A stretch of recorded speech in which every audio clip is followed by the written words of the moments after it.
চলন্ত ট্রেনে সানাই বাজিয়ে আইবুড়ো ভাতের আয়োজন। হঠাৎ দেখলে বুঝতেই পারবেন না এটা ট্রেন না কোনো বাড়িতে বিয়ের উপলক্ষে উচ্ছ্বাস। আসলে এনারা সবাই ট্রেনের নিত্যযাত্রী। ঘণ্টাখানেকের যাত্রা পথেই এদের সকলকে এক সূত্রে বেঁধে রেখেছে। আর এই নিত্যদিনের সেই ভালো লাগা থেকেই এই প্ল্যান।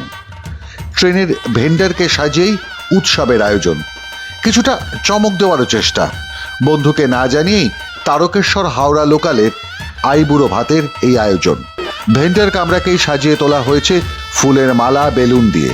হবু বরকে পরানো হয়েছে ধুতি পাঞ্জাবি, সানাই বাজিয়ে উলুধ্বনি দিয়ে 19 পদে পালন করা হচ্ছে আইবুড়ো ভাত, যা দেখে আনন্দে বিচলিত হবু বড়। বিয়ে 15ই ডিসেম্বর। ট্রেনের সহযাত্রীরা সকলেই নিমন্ত্রিত। তবে প্রতিদিনের যাত্রায় একে অপরের পিছনে লাগার পাশাপাশি কিছু চমকও দিতে হয়। সেই আনন্দেই এই আয়োজন।